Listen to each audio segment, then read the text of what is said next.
Ja tõepoolest nüüd on äärmiselt hea meel tervitada stuudios Robin Rops kooli, täpselt nii tuleb see koolakt öelda, kes on Eestist vist ainuke selline e-sportlane, kes rändab mööda maailma ringi ja suudab teenida oma noore vanuse kohta, nagu siin arvutasime näppude peal kokku 100 000 eurosid.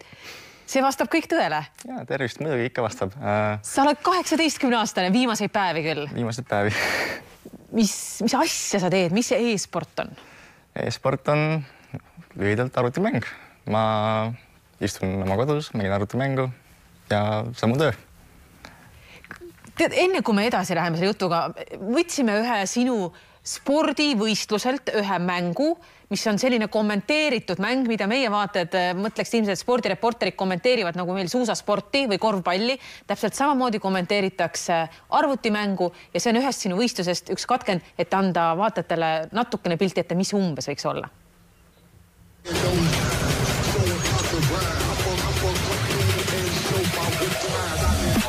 That's what ran a couple of bombs and a great ball to Grayson and he gets off the kill headshot in a row, unbelievable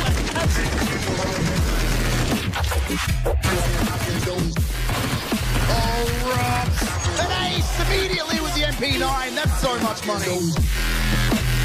Robs in the perfect perspective, he got it down, European 45 massacre from the Estonian, and this is not what Cloud9 needed. Üsna jõhker lugu tahaks öelda selle peale. Ja, no ütleme nii, et kõik on nagu umbes nii, nagu ta tundub seal videos, aga muidugi ilma muusikata ja siuke ja see on väga tõeldud. Lähme algusesse tagasi. Täiesti tavaline koolipoiss, armasid mängida lihtsalt arvutimänge ilmselt, ja? Mis hetkel sa selle mängu avastasid enda jaoks?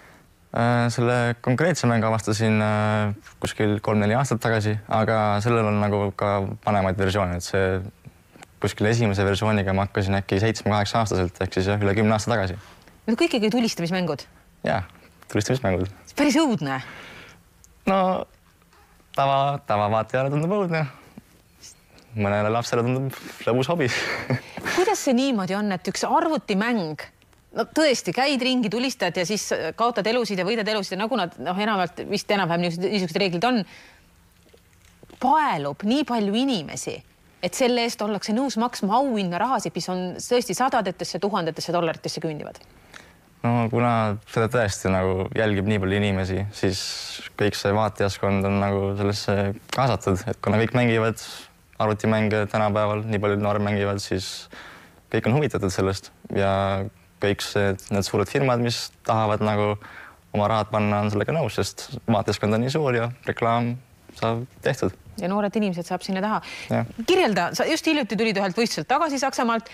Kuidas üks tavaline võistlus välja näeb? Mis moodi see on?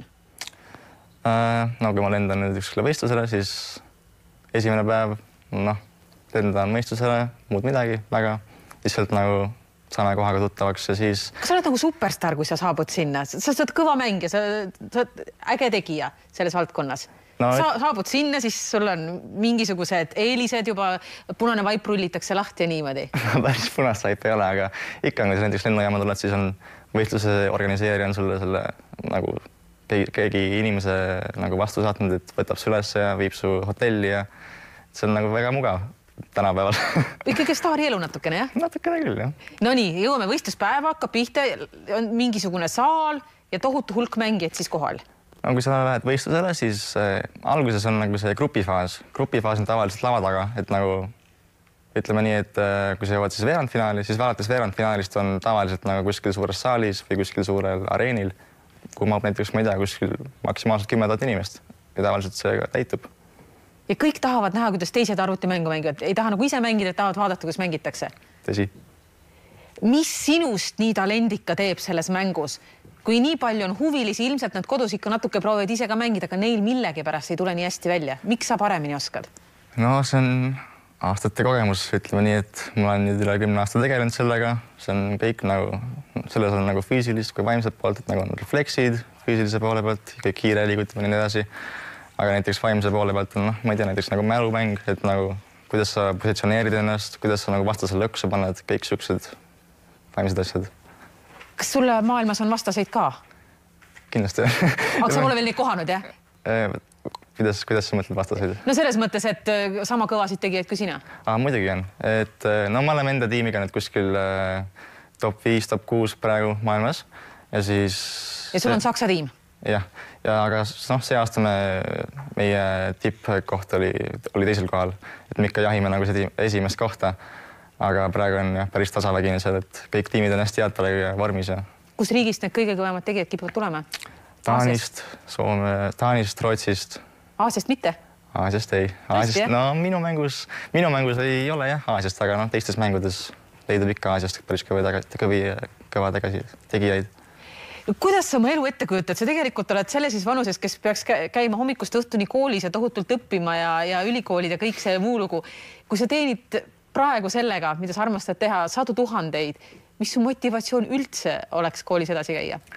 Käid sa üldse koolis? No praegu mul on nüüd kooliga siuke asi, et ma sain õpetajatega kokku ja siis ma ütlesin neile, et tahaks natuke rohkem sellega tegeleda ja siis me saime kokkuleppele, et ma teen nagu, mul on viimane aasta gümnaasiumis, siis ma saan teha, viimase aasta saan teha 2 aasta peale ja see on nagu koduõppe, et teen siis, kui tahan põhimõtteliselt, kui aega leidub. Ja see on minu jaoks väga hea, et ma saan nagu siis teha, kui tahan, saan siis mängida, kui tahan, et see väga klapib. Aga kuidas sa motiveerid ennast üldse koolis käima? Õudselt tore on elada lihtsalt staari ja lennata ühest maailmapunktist teise, teha neid tuff asju ja siis ainult raha pangaarvelt välja võtta. No see ongi üks motivatsioon, aga eelmine aasta mul oligi nii, et ma käisin tavaliselt koolis. See oli päris kohutav, et nagu kui sa käid koolis nagu hommikust 8-st 3-4-ni ja siis nagu peale seda on umbes 7 tundi harjutamist meil tavaliselt. Ja siis on nagu terve päev nagu läinud. 7 tundi sa mängid päevas seda mängu keskmiselt? Jah, siis käin harjutamine. Ühte sama mängu? 7 tundi päevas? See on töö.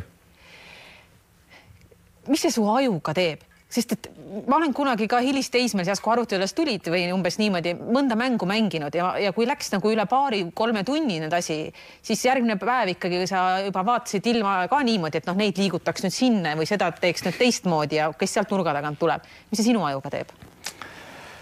No ma mõtleks, et see mäng nagu mõjub ajule päris positiivselt, kui sa oskad nagu aru saada, millega sa tegeled, siis see on ju alati positiivselt. Näiteks sa võib võrrelda kas või mingi matemaatika ülesandega, lihtsalt, et see on nagu siuke mäng, et kuidas sa saad oma vastastel ära teha. See on nagu siuke mäng lihtsalt. Tänaval ringi liikudes ei mõtle niimoodi, et sealt nurga tagant nüüd, kui sealt keegi tuleb, üks inimene läheneb, siis sealt tuleb veel 3 tükki ja kuidas ma nad siis saaksin kõik kahjutuks teha. Seda su peast läbi ei käi. Päris nii ei ole ja see jääb ikka ainult mängu. No ütle, mis sa oma suure rahahunnikuga peale kavatsed hakata noori inimene? No investeerin kunagi. Praegu ei ole üldse ideid, praegu lihtsalt koguneb. Küll tulevikus näeb, kui midagi vaja on. Mis su esimene võidusumma oli? Esimene võidusumma oli, no ta päris nii suur ei olnud. See oli kuskil 10 000 äkki, no tiimi peale muidugi, 10 000. Mis sa ostsid esimese asjana? Mõtlesid, et kui ma nüüd saan selle raha, siis selle ma küll ostan. Suures ma ostsin uue telefoni endale. See kõlab loogilise vastusena 18-aastase inimese kohta. Täpselt niimoodi see võis olla. Millal järgmised võistlused on? Ja kas Eestist on võimalik sulle kaasa elada? Eestist on alati võimalik kaasa elada, läbi interneti muidugi. Kahjuks ma ei tea, millal Eestisse tuleb üks võistlus. Aga minu järgmine võistlus on kindlasti jaanuaris, kuskil jaanuari keskel me läheme Inglismaale ja me proovime kvalifitseeruda kõige suuremale turniirile, mis toimub järgmise aasta märtsis. Suur tänu tulemast Ringvaatesse ja jõudu vastupidamist!